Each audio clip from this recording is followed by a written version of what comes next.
So the effort was just as good as we wanted. The Leafs and the Habs go 0-0 into overtime, but alas, the Canadiens lose on a Mitch Marner goal, 1-0 to the Toronto Maple Leafs. An important point in the playoff race. Time to drop the puck on another edition of Montreal Hockey Talk.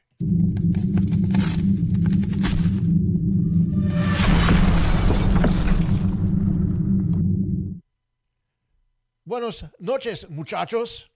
How's it going, everybody?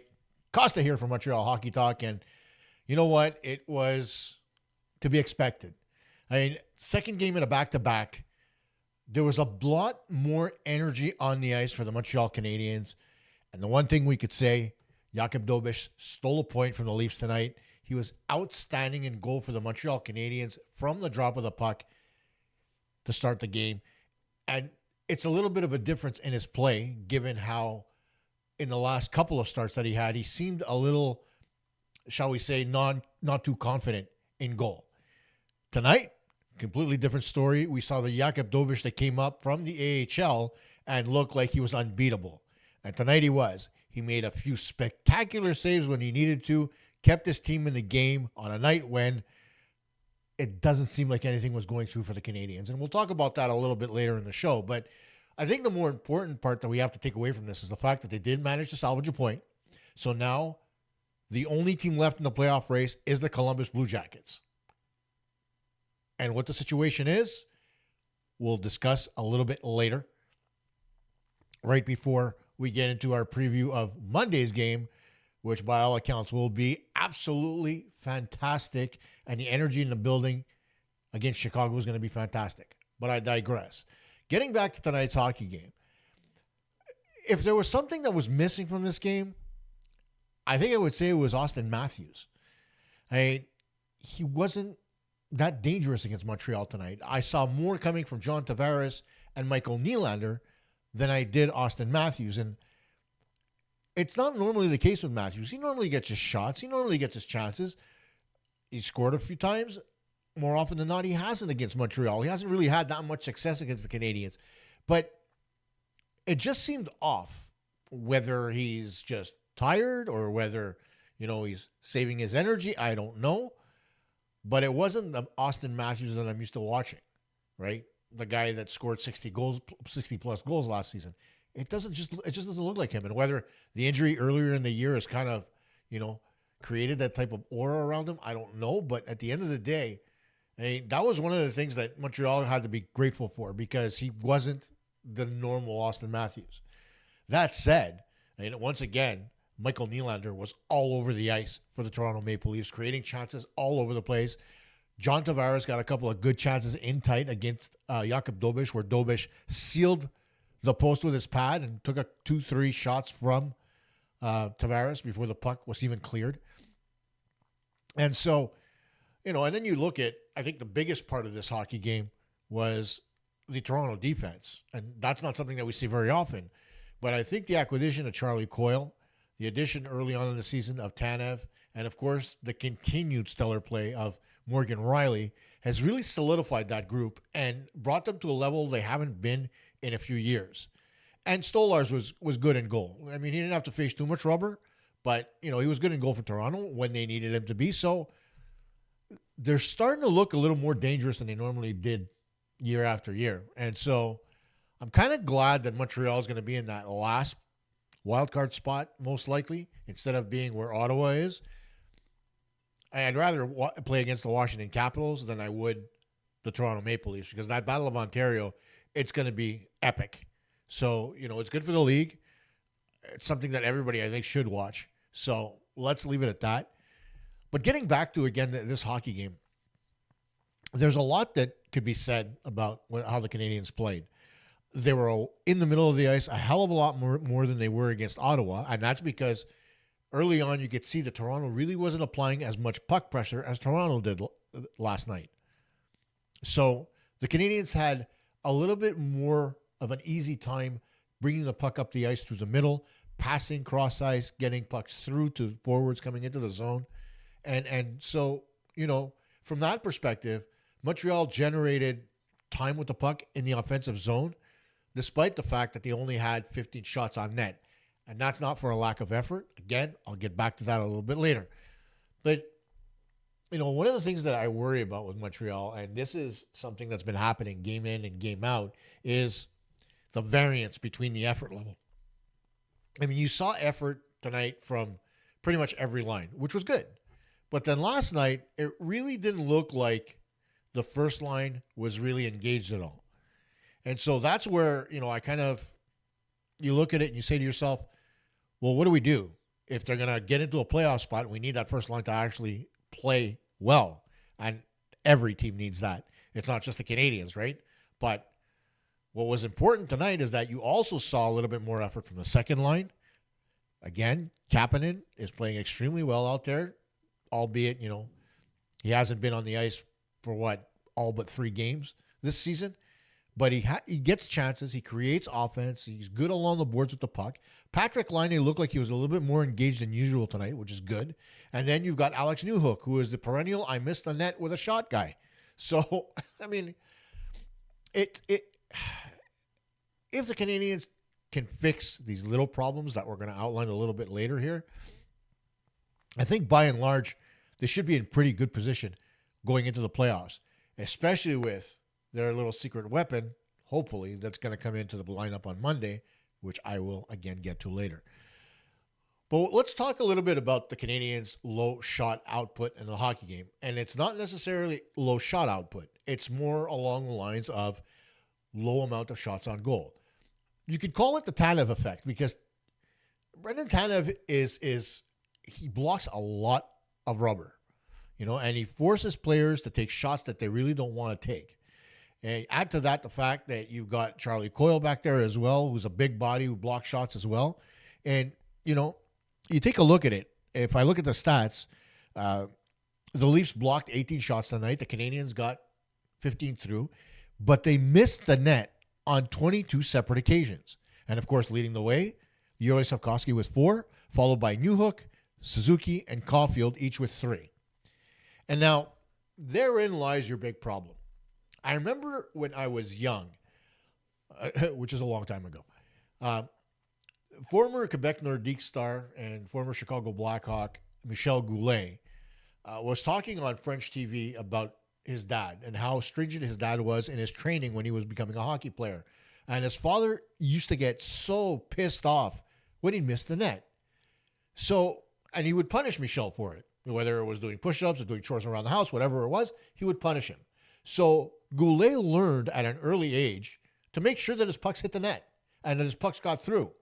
And you saw that in his ability to put up points and score goals. Now, one thing that's certainly something that I see, whether it's kids in junior or the Ontario Hockey League or even at the National Hockey League level, is the amount of times I hear the boards in the glass. In warm-up, you hear it all the time.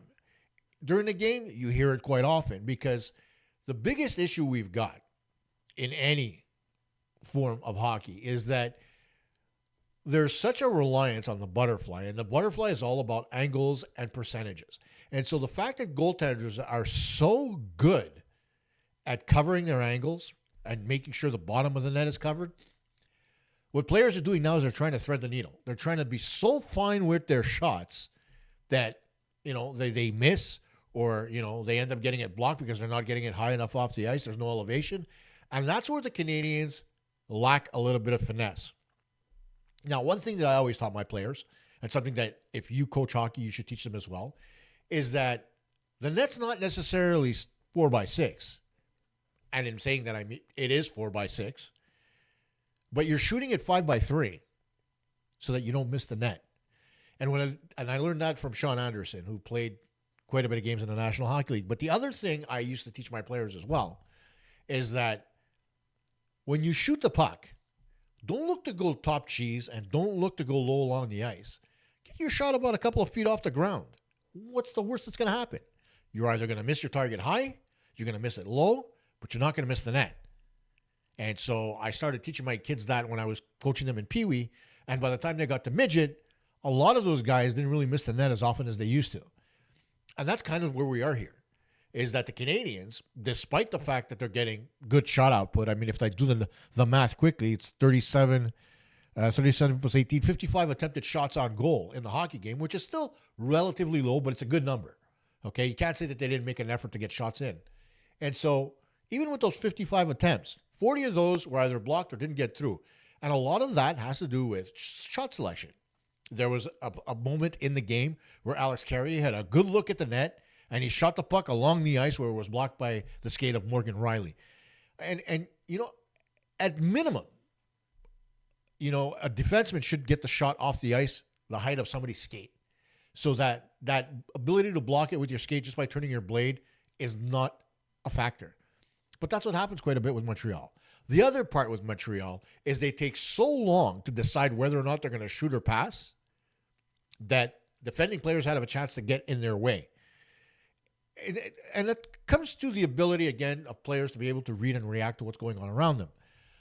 You know, along the boards, oftentimes, I saw it a couple times tonight with Nick Suzuki, where he would look like he was about to shoot. It looked like the stick was flexing a little bit, and then all of a sudden he decides to pass it instead. And those shot selections and play decisions are what's affecting the ability of these players to shoot. I mean, you look at, you know, Patrick Laine, you look at Alex Newhook. He's missing the net because he's looking to finesse the shot under the blocker or under the glove. Stop, man. The one part of the Canadiens game that has been non-existent is what we call the shot pass. And it's not the direct shot pass where you're shooting, you look like you're taking a shot, you fake it, and you make a pass over to your teammate. It's the ones you generate off rebounds. And there's no goaltender in the National Hockey League right now who's anything like Henrik Lundqvist was, or Carey Price, or Mika Kitchev, or the master of deadening the puck, former Philadelphia Flyers goaltender Pelle Lindbergh, where the shots hit them and they die. They don't necessarily go to a corner, they die. Why? Because they absorb the impact of the shot, and then they cover it up, no rebound. But when you have goaltenders like Sam Montembeault, or Jakob Dobes, or Stolars, or a plethora of goaltenders in the National Hockey League, the one thing that they pride themselves on is the ability to control their rebounds. But they can't always do it, right? When you're coming down the left wing and you take a shot on goal and you're shooting at the short side, you're trying to score. When you know you really don't have a chance to score because of your angle, your best bet is to shoot the puck to the far side where you force the goaltender to kick to make a save. The puck doesn't stay on the strong side where you have less ice to work with. It goes to the weak side where there's a lot more ice. And so you've got players coming in on the weak side to come retrieve the puck. And oftentimes that rebound ends up going off the lip of the pad out into the slot for a juicy one. But how often can you remember the Canadiens getting chances like that? Especially given the fact that we never, and I really mean never, see players on the top two lines drive the net. They end up playing on the perimeter, like I said, or they end up stopping in front of the net looking for the rebound to come to them instead of just going right to the net. And that's where you generate a lot of offense. For teams that have a problem scoring, like the Canadiens have in the last few games, garbage goals are essential to getting your confidence back.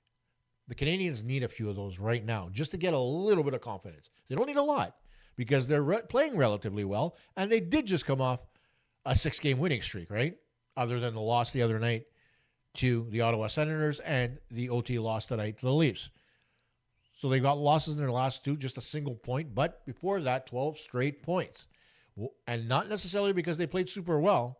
They took advantage of their opponents. They ended up coming back late, whatever the case is. And Marty St. Louis said it yesterday, is that there was too much of a reliance on coming back late as opposed to getting to good starts. Tonight we got the good start. But, again, no shot selection and no driving the net. So you end up with a lot of blocks, a lot of missed opportunities, and, you end up with 15 shots on goal. And there was even one opportunity. I can't remember who the player was that got the chance. But the puck was sitting in the high slot, and they came in and just absolutely clapped a slapper that went about 3 feet over the net. Now, I don't know about you, but if I was Michel Goulet's dad, I'd be flipping at the net, at the TV. And I kind of did, because the words that came out of my mouth was, what the fuck are you doing? Because at the end of the day, when you get that opportunity, you should control it and rip it. The slap shot is a little bit of a lost art form in our game right now. You don't see as many players using it, right? You do see Patrick Laine. You see, of course, Alex Ovechkin. And you see one-timers occasionally from guys like Cole Caulfield and whatever. But it's not the stick being way over the head for the clapper. It's a short little snapshot. That's what should have been done because the snapshot is a lot easier to control than a full wind-up slap shot is, especially given the importance of the follow-through. The follow-through is where you end up controlling where your shot's going to go.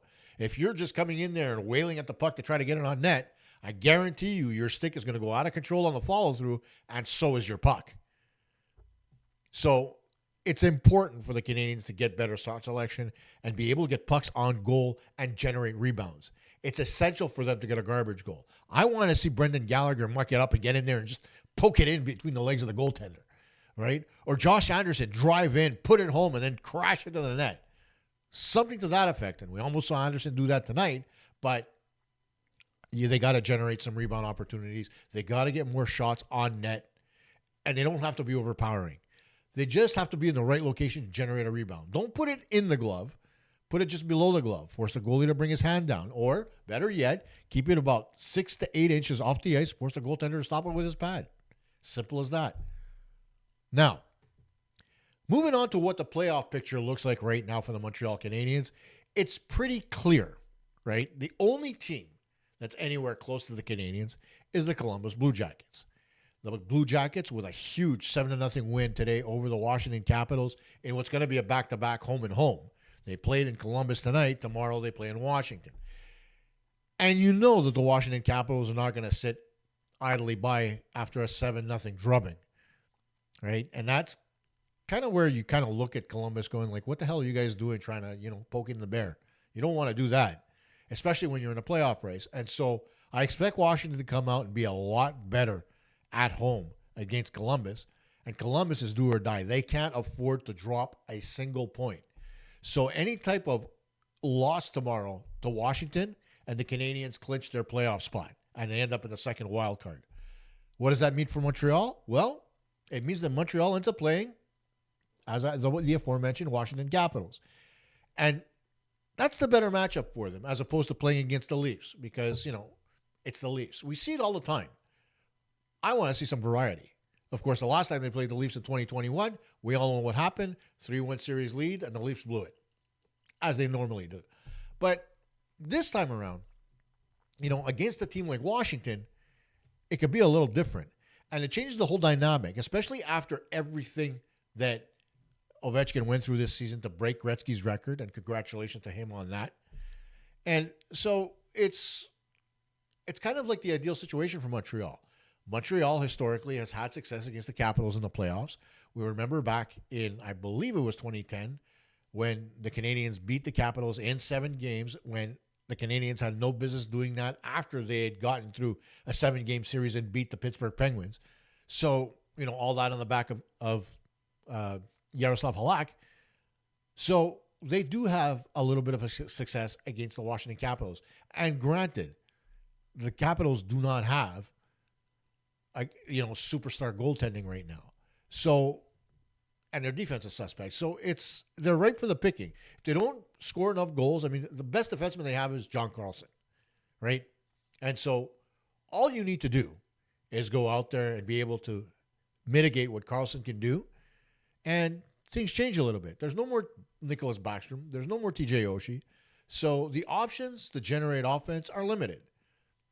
You slow down Tom Wilson and Alex Ovechkin, and all of a sudden, Washington is a different looking team. So, and Montreal has done that this year against Washington. So, at the end of the day, what are the chances of Montreal missing the playoffs? They're not very big.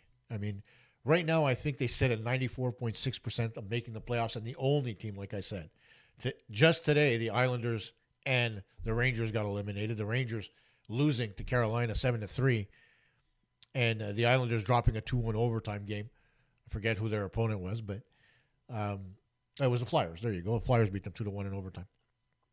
But by and large, the Canadiens did the brunt of the work over the last 2 weeks to get to where they are right now. And it seems like that work is really going to pay off for them, because without that 6-game stretch, we wouldn't be talking about playoffs. We'd be talking about golf, right? It is Masters weekend after all, but we'd be talking about golf at the end of the day. So, that's your playoff picture. And, you can disagree with me if you want, but at the end of the day, you do want the Canadiens to get the favorable matchup. The favorable matchup, despite the fact that they are the President's Trophy winning team, is the Washington Capitals. And we all know that winning the President's Trophy in the regular season means bupkis when it comes to the playoffs. So let's see what happens. Now, Monday is an absolute... Oh, before I get to Monday, I'm just going to mention one small little thing. Refs, you suck. That penalty against Savard, oh my God, how horrible was that? But anyway, again, I digress. I keep talking about the refs. They take up way too much time on my show. So now we get to the important stuff. And that is the grand debut of Ivan Demidov on Monday versus the Hawks. And now there are a lot of you out there that are wondering why Demidov didn't play in tonight's game. And I had those same questions. But I think it had something to do with his visa and the status of his U.S. visa as well. I think they require both in order to play in the league. So that may very well be the reasoning behind it. He did go to the American consulate to get his visa done, so everything should be in order for Monday's debut against the Blackhawks. And it's not as if everybody didn't say chances are he's going to play the last 2 games of the regular season. We pretty much all knew it. But there are a lot of people out there that wanted him in the game tonight. I'm one of them. But if the paperwork's not filed, we're just lucky to have him here now. So let's not put the cart before the horse just yet, okay? We're lucky he's here. We're lucky he's going to contribute. We know what happened the last time we got a guy late in the season. Happened to be Cole Caulfield during that 2021 run where he absolutely lit it up and scored some big goals on the way to the Stanley Cup final. So can Demidov give the Canadiens that boost? I don't want to put pressure on this kid. He's got a lot going for him. He's got sick mitts. He can skate like the wind. He's well balanced. He's a good player, all around good player. He's learned to play a little bit better in his own zone. He brings offense. We all know that. But I don't want to put too much pressure on him because we know what pressure in Montreal can do to a player, right? And it's okay to be excited. I'm not telling you not to be. But temper your expectations a little bit. He's not going to come out there and in 2 games score 10 goals. It's not happening. He is going to make it exciting. You're going to see flashy moves. You're going to see him generate offense. All the good things that a rookie superstar brings to the table. But as everybody else is reminding you, and I'm going to bring it up as well, even Guy Lafleur's first 3 seasons were absolute shit before he actually started generating points. And yes, Demidov is the best offensive prospect the Canadiens have had since Guy Lafleur. But putting that comparison on the kid and expecting him to beat Guy Lafleur right out of the gates, don't do that. Let him be Ivan Demidov. Let him play his own game at his own pace. You will see the fruits of his labor anyway. But show a little bit of patience. We don't want to chase him out of town like we did guys like Guillaume Latendresse and Mike Ribeiro and other rookies who are just dropped into the lineup way too early and unprepared. The exception to that rule happens to be Lane Hudson, who's probably going to win the Calder Trophy. But those guys are few and far between. Not every rookie comes into the league and lights it up straight off the cuff. Ask Nail Yakupov, case in point. Ask Alex Galchenyuk, who, took a little bit of time, but now, he's threatening to kill police officers. It is what it is. So, am I excited to see Demidov on Monday? I want to see what he can do against NHL competition. I know what he can do. St. Petersburg plays on NHL ice, so he's used to playing on both sizes, right? NHL ice and European ice. But let's see what he can do against NHL caliber players. I don't think we're going to be disappointed, but let's see what he can do. And we'll talk about it after Monday's show. I'm going to be, sitting there, and I know the rest of you are going to be scrutinizing everything. And by the way, make it a point to join us on social media. Blue Sky is not Twitter. The conversations you have on Blue Sky are a lot different than the vitriol that you all try to avoid on Twitter or X or whatever the hell you want to call it. Blue Sky is a very friendly place where people talk to each other with respect. They throw opinions back and forth, agree to disagree, but nobody calls each other an idiot. Nobody tells them they're stupid. Nobody tells them anything like that. It's all about having a good conversation with good hockey fans. And so you can find me at mtlhockeytalk.bsky.social on Blue Sky. There are a lot of plenty of other people. Arpin Basu is there. The Canadians are there. Brian Wild is there. There's a list. JD LaGrange, Chili Pepper. The list goes on and on. There are a lot of people that used to be on X that are now talking on Blue Sky. Rick Springhetti, a very close friend of the show. He's another one who's there, former scout from McKean's Magazine. So, there's a lot of good hockey people there to engage in intelligent discussion. That's why I enjoy it. And I also enjoy the fact that I don't have to worry about keyboard warriors out there, because I did have one of those keyboard warrior moments when I used to do the studio version on just audio of Montreal Hockey Talk. I'm not going to name names, but when this person showed up in my studio to do a show, I shook his hand, pulled him in tight, and I told him, "You're lucky you're here as a guest, because my foot would be planted up your ass." You never know when you're going to meet one of your Twitter angry people or the people you attack on social media. So temper that. And Blue Sky is the perfect place for it. So I encourage you to go out there and join Blue Sky. I also encourage you to make sure you subscribe and like this show and get all the notifications, because the playoffs are around the corner, and it's something that I did say was going to happen earlier in the season. Check the video out for more information. Go Habs, go.